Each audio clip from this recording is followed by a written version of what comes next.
ओम नमः शिवाय।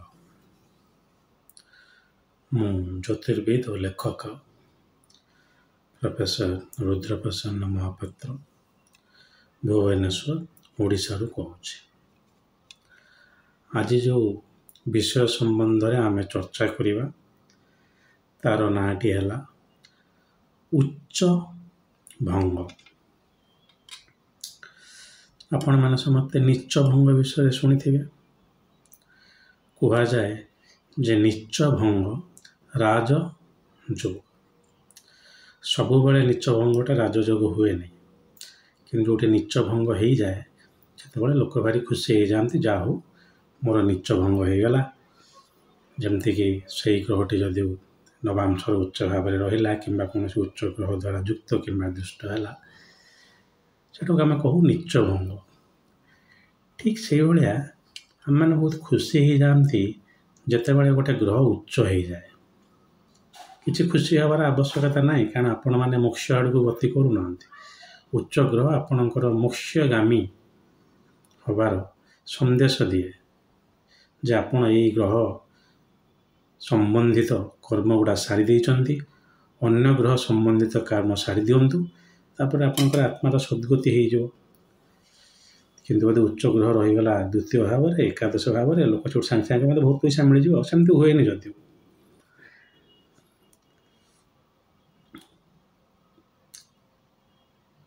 ତେବେ ମୁଁ ଆପଣ ମନକୁ ଟିକେ ଦୁଃଖ ଦେଇ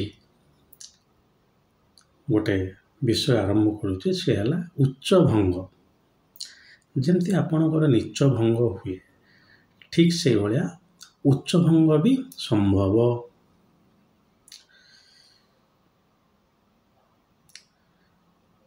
ଜାତକରେ ଲଗ୍ନ କୁଣ୍ଡଳରେ ଗୋଟେ ଗ୍ରହ ଉଚ୍ଚ ଅଛି, ନବାଂଶ କୁଣ୍ଡଳରେ ସିଏ ନିଜର ନୀଚ ରାଶିର ନବାଂଶକୁ ଗଲା।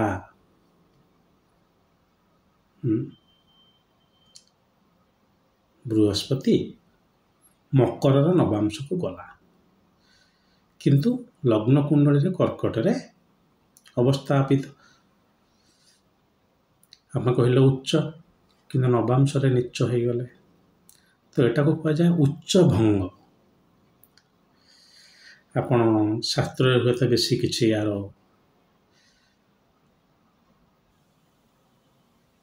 ଉଲ୍ଲେଖ ନ ପାଇପାରନ୍ତି, କିନ୍ତୁ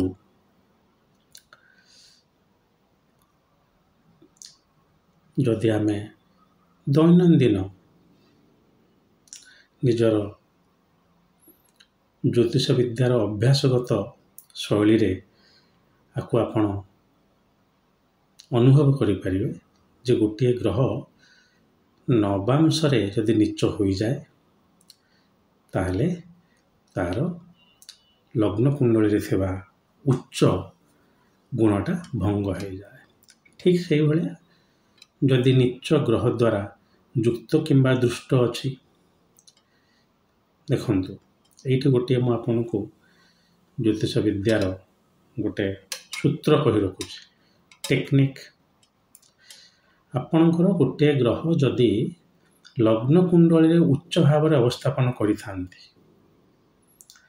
ଏବଂ ଗୋଟେ ନୀଚ ଗ୍ରହ ସହିତ ଯୁକ୍ତ ହେଇକି, ସମ୍ଭବ ବୃହସ୍ପତି କର୍କଟରେ ଉଚ୍ଚ ହେଲେ ଆଉ ମଙ୍ଗଳ କର୍କଟରେ ନୀଚ, କ'ଣ ପାଇଁ ପଚାରନ୍ତୁନି। ବୃଶ୍ଚିକ ରାଶିର ନବମ ଅଧିପତି ହେଲେ କର୍କଟ, ଆଉ ମେଷ ରାଶିର ଚତୁର୍ଥ ଅଧିପତି ହେଲେ କର୍କଟ, କିନ୍ତୁ କର୍କଟରେ ମଙ୍ଗଳ ନୀଚ ହେଇଗଲେ। ତ ବୃହସ୍ପତି ଆଉ ମଙ୍ଗଳ ଯୁକ୍ତ ଖୁବ୍ ଭଲ, କିନ୍ତୁ ଉଚ୍ଚର ବୃହସ୍ପତି ଆଉ ନୀଚର ମଙ୍ଗଳ। ଏଠି କ'ଣ ଆମେ କହିବା କି ଯେ ସେ ଉଚ୍ଚର ବୃହସ୍ପତିର କିଛି ଗୁଣ ହାନି ହେଲା ବୋଲି? ହେଲା, ହାନି ହେଲା, କିନ୍ତୁ ଏଟାକୁ ଆପଣ ସମ୍ପୂର୍ଣ୍ଣ ରୂପେ ଉଚ୍ଚ ଭଙ୍ଗ ବୋଲି ନେବେନି, କାରଣ ଏଠି ଯେଉଁ ଗ୍ରହଟି ନୀଚ ଅଛି ସେ ପରସ୍ପର ମିତ୍ର ଏବଂ ଯୁକ୍ତିଟା ଆପଣ ଦେଖିବେ କେତେ ଡିଗ୍ରୀରେ ହେଉଛି। ବୃହସ୍ପତି 10 ଡିଗ୍ରୀରେ ଅଛନ୍ତି, ମଙ୍ଗଳ 29 ଡିଗ୍ରୀରେ ହେଇଯାଇଛନ୍ତି, ନୀଚ ହେଲେ ମଧ୍ୟ ହୁଏତ ଆତ୍ମକାରକ ହେଇପାରନ୍ତି, ତ ଏଠି ଯୁକ୍ତିଟା ଧରାଯିବ। ସବୁବେଳେ ନବାଂଶଟାକୁ ଦେଖିଦେବେ। ଯେ ବୃହସ୍ପତିଙ୍କର ସ୍ଥିତି ନବାଂଶରେ କ'ଣ ଅଛି।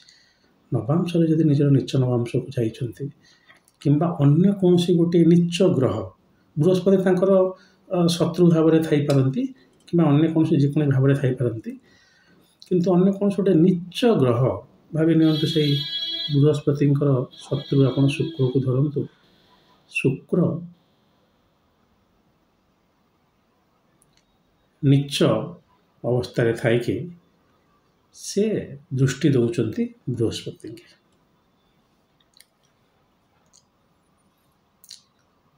ତ ସେଇ ଜାଗାରେ ସେଟାକୁ ଟିକେ ଆପଣ ଅଧିକ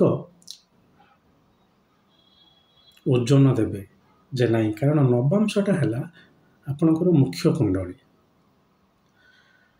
ଲଗ୍ନ କୁଣ୍ଡଳୀରେ ଯେତେବେଳେ ସେ କର୍କଟରେ ବସିଛନ୍ତି, ତ ଚନ୍ଦ୍ର ଯଦି ଖୁବ୍ ଭଲ ଅଛି କିମ୍ବା ଚନ୍ଦ୍ର ମକରରେ ଥାଇକି ଦୁଇ ଜଣଙ୍କୁ ଦୃଷ୍ଟି ଦେଉଛି, ବୃହସ୍ପତି ଆଉ ମଙ୍ଗଳଙ୍କୁ, ତାହେଲେ ବି ସେଠି ଆମେ କହିପାରିବା ଯେ ସମ୍ପୂର୍ଣ୍ଣ ରୂପେ ଉଚ୍ଚଭଙ୍ଗ। ତେଣୁ ଯେତେବେଳେ ଆପଣ ସେ ଉଚ୍ଚଭଙ୍ଗ କୁହନ୍ତୁ କିମ୍ବା ନିଚଭଙ୍ଗ କୁହନ୍ତୁ, ଦୟାକରି ଯଦି ଆପଣ ନବାଂଶ କୁଣ୍ଡଳୀକୁ ଦେଖିବେ, ତାହେଲେ ସେଟା ଟିକେ ଠିକ୍ ବା ସଠିକ୍ ଫଳାଫଳ ଆପଣ ପାଇପାରିବେ। ନବଂଶଟା ଆପଣଙ୍କୁ ଦର୍ଶାଏ ଯେ ବାସ୍ତବରେ ସେ ଗ୍ରହର ଜାତକରେ କ'ଣ ତାର ସ୍ଥିତି। ଖାଲି ଲଗ୍ନରୁ ଦେଖି କହିଦେବେନି। ହଁ, ଯଦି ଲଗ୍ନରେ ଏପରି ସ୍ଥିତି ଥାଇକି ନବାଂଶରେ ମଧ୍ୟ ଖରାପ ସ୍ଥିତି ଉପୁଜେ, ତାହେଲେ ଆପଣ କହିପାରନ୍ତି।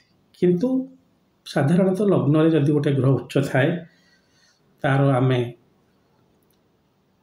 ସେ କେତେ ଦୂର ଦୂଷିତ ହେଲା, ଯେଉଁଟାକୁ ଆମେ କହୁ ଆଫ୍ଲିକ୍ସନ୍ ଇଂଲିଶରେ, ଦୂଷିତ ହେଲା, ସେଟା ବେଶୀ ନ ଦେଖିକି ଆପଣ ସିଧା ନବାଂଶରେ ଦେଖିବେ। ବୁଝିପାରିଲେ କେମିତି ଉଚ୍ଚଭଙ୍ଗ ହୁଏ? ଉଚ୍ଚଭଙ୍ଗର ମାନେ କ'ଣ ସେଇଟା ବୁଝନ୍ତୁ। ଯେକୌଣସି ଗ୍ରହ ଉଚ୍ଚ ହେଇଯିବା ଅର୍ଥ ଆପଣ ସେ ଗ୍ରହ ସମ୍ପର୍କିତ ଖୁବ୍ ଭଲ କାମ କରିଛନ୍ତି, ସେଥିପାଇଁ ଆପଣ ଶୁଭ ଫଳ ପାଇବା ପାଇଁ ଯୋଗ୍ୟ। ପୁନଶ୍ଚ ମୁଁ ପୁନରାବୃତ୍ତି କରୁଛି, ଯେକୌଣସି ଗ୍ରହ ଉଚ୍ଚ ହେଇଯିବାର ଅର୍ଥ ହେଲା ଆପଣ ସେ ଗ୍ରହ ସମ୍ପର୍କିତ ସବୁ ଭଲ କାମ କରିଛନ୍ତି, ସେଥିପାଇଁ ଆପଣ ତାର ଶୁଭ ଫଳ ପାଇବା ପାଇଁ ଯୋଗ୍ୟ। ଠିକ୍ ଜିନିଷଟା ଯଦି ନିଚ ହେଇଗଲା, ନବାଂଶର ନିଚ ନବାଂଶକୁ ଗଲା, ନିଚ ଗ୍ରହ ସହିତ ଯୁକ୍ତ ହେଇକି ରହିଲା, ସେଇ ଗ୍ରହ ସମ୍ପର୍କିତ କିଛି ଗୋଟେ ଖରାପ କାମ ଆପଣଙ୍କର ବାକି ରହିଯାଇଛି। ମନେକର 2-3ଟା ଲାଇଫ୍ ଟାଇମ୍ ଧରିକି ଆପଣ ନିଜର ମାଙ୍କୁ ପୁରା ଦେବୀ ଭଳିଆ ପୂଜା କରି ଆସୁଛନ୍ତି, ଯଦିଓ ସବୁବେଳେ କରିବା କଥା।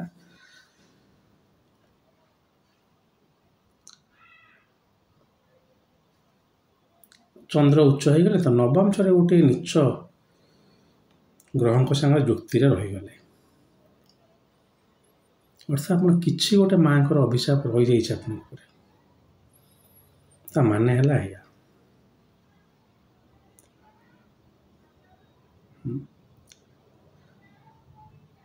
ହଁ, ଉଚ୍ଚଭଙ୍ଗର ଡିଗ୍ରୀ ମୁଁ ସେ ସମ୍ପୂର୍ଣ୍ଣ ଶୁଦ୍ଧ ଓଡ଼ିଆ କହିବା ପାଇଁ ଟିକେ ମଝିରେ ମଝିରେ ଭୁଲି ଯାଉଛି ଜ୍ୟୋତିଷଟା, ଯେ ଉଚ୍ଚଭଙ୍ଗ କେତେ ମାତ୍ରାରେ ହେଲା ସେଇଟା ଟିକେ ବି ଦେଖିଦେବେ। କେମିତି ଗୋଟିଏ ଗ୍ରହ ଯଦି ସମ୍ପୂର୍ଣ୍ଣ ରୂପେ ଉଚ୍ଚ ଅଛନ୍ତି ଲଗ୍ନରେ, ଆଉ କିଛି ନାହିଁ, ଗୋଟେ ଶୁଭ ଗ୍ରହ ଦ୍ୱାରା ଦୁଷ୍ଟ ଅଛନ୍ତି, କିନ୍ତୁ ସେଇ ଗ୍ରହ ଗୋଟିଏ ନିଚ ଗ୍ରହ ଦ୍ୱାରା ଦୁଷ୍ଟ ହେଉଛନ୍ତି ନବାଂଶରେ, ଉଚ୍ଚଭଙ୍ଗ ଏଠି ଘଟିଲା, କିନ୍ତୁ ଏତେ ମାତ୍ରାରେ ନୁହେଁ। ଆପଣ ଗୋଟେ ନିଜ ମତ ଅନୁସାରେ ଦେଇପାରନ୍ତି 25 କିମ୍ବା 30%।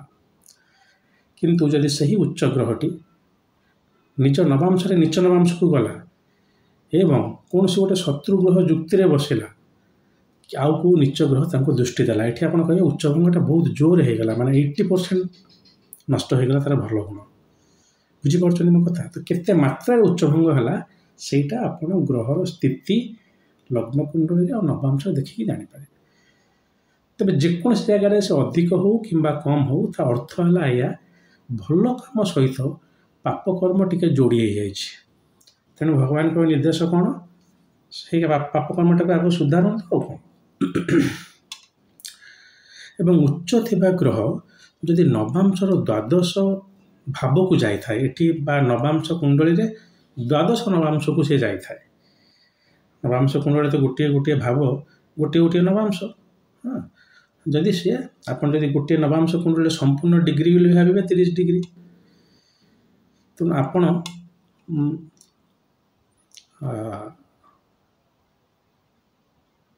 ନାଇଁ ଭୁଲ କହିଲି, 30 ଡିଗ୍ରୀରୁ ଅଧିକ ହେବ, କାରଣ 12ଟା ଭାବ ଅଛି, 1200 ନବାଂଶ ହେଇଗଲେ ଆପଣଙ୍କର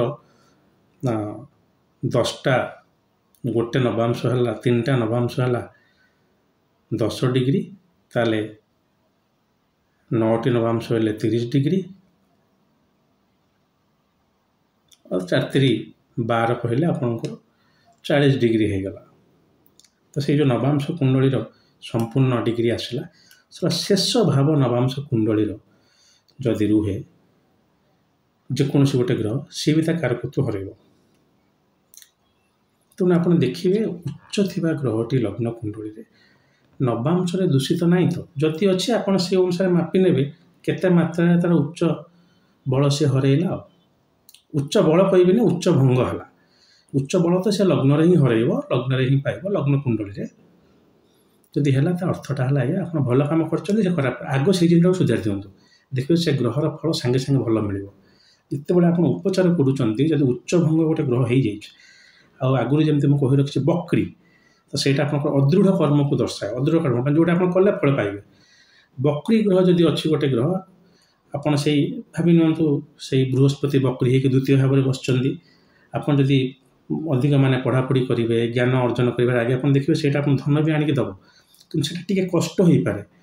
କିନ୍ତୁ ଯଦି ସେଇ ଜାଗାରେ ବୃହସ୍ପତି ଉଚ୍ଚ ହେଇକି ତାଙ୍କ ଉଚ୍ଚ ଭଙ୍ଗ ଘଟୁଥାଏ, ଆପଣ ସେଇ ଯେଉଁ କାମଟା କରିବେ ଆଉ ଟିକେ ଶୀଘ୍ର ହେଇଯିବ। ମୋ କଥାଟା ବୁଝିବାକୁ ଚେଷ୍ଟା କରନ୍ତୁ।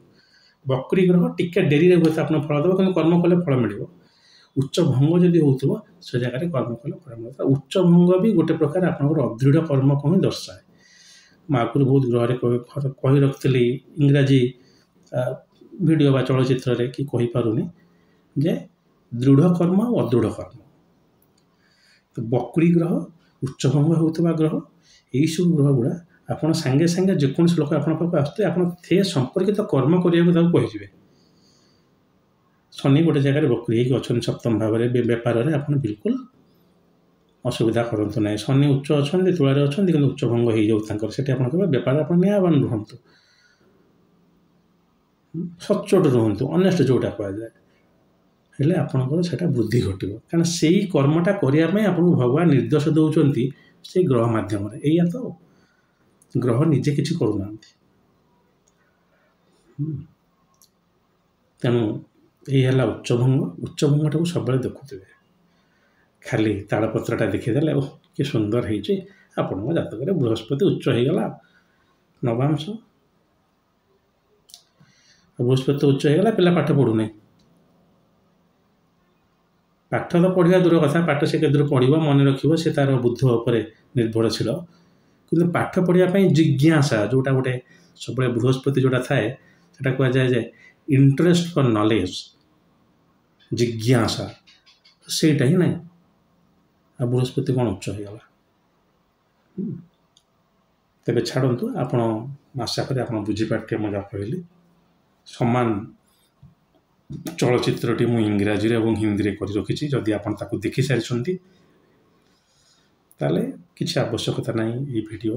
ସବୁବେଳେ ମୁଁ କୁହେ ଆପଣଙ୍କୁ, ଜାତକରେ ଯଦି ଦେଖେଇବାର ମୋତେ ଅଛି, ଦୟାକରି ଆଗ ମୋର ୱେବସାଇଟ୍କୁ ଯାଆନ୍ତୁ, ସେଠି ଯଦି ଆପଣଙ୍କୁ ଠିକ୍ଠାକ୍ ଲାଗୁଛି ପେମେଣ୍ଟ କରନ୍ତୁ, ତାପରେ ମୋତେ କଲ୍ କରନ୍ତୁ। ଅଯଥାରେ ମୋତେ ବିଲକୁଲ ଡିଷ୍ଟର୍ବ କରନ୍ତୁ ନାହିଁ। ଡିଷ୍ଟର୍ବର ଓଡ଼ିଆ କହିଲେ ହଇରାଣ କରନ୍ତୁ ନାହିଁ। ଭିଡ଼ିଓ ଚ୍ୟାନେଲ୍ ଯଦି ଭଲ ଲାଗୁଛି, ଚ୍ୟାନେଲକୁ ଆପଣ କିଛି ମାତ୍ରାରେ ଫାଇନାନ୍ସିଆଲି ସପୋର୍ଟ କରିବା କଥା ଭାବିପାରନ୍ତି। ମୋତେ ଇନଷ୍ଟାଗ୍ରାମରେ ଫଲୋ କରିପାରନ୍ତି। ମୁଁ ଚତୁର୍ଥତଃ, ଯେଉଁଟାକି ମୁଁ ସବୁବେଳେ କୁହେ, ଜ୍ୟୋତିଷଟା ଆପଣଙ୍କର ଆମୋଦ ପ୍ରମୋଦ ପାଇଁ ହେଇନି। ଯଦି ଆପଣ ଗୋଟେ ସୌଖିନ ରୂପେ ଜ୍ୟୋତିଷ କରୁଥାନ୍ତି, ରୁଦ୍ର ମହାପାତ୍ର ଭଳିଆ ମହାମୂର୍ଖର ଭିଡ଼ିଓ ଆପଣଙ୍କ ପାଇଁ ନୁହେଁ।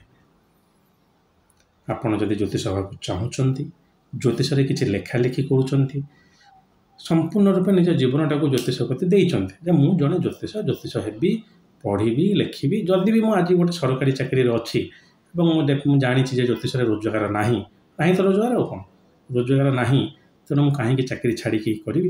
ଯେବେ ଆପଣ ଚାକିରି ଛାଡ଼ିବେ କରିବେ। ଏଇ ଯେଉଁ ଅଧା ଖଣ୍ଡିଆ ଜ୍ୟୋତିଷଟା ଆପଣ ସେତେବେଳେ ଟିକେ ଜାଣିପାରିବେ, ଯେତେବେଳେ ଆପଣ ଜ୍ୟୋତିଷ ପଢ଼ିକି ଲେଖିବେ। ୟୁଟ୍ୟୁବ୍ ଶୁଣିକି କାହାଠୁ ଟିକେ ସେ ଅଧା ଖଣ୍ଡିଆ ଯେଉଁ ସ୍ନିପେଟ୍ ବାହାରୁଛି ପଢ଼ିକି, ସେମିତି ମୁଁ ଆପଣଙ୍କୁ ବିନୀତ ଅନୁରୋଧ ଆଜ୍ଞା, ଅନୁରୋଧ, ମୁଁ ତ ଆପଣଙ୍କୁ କିଛି କହିପାରିବିନି, କରନ୍ତୁ ନାହିଁ।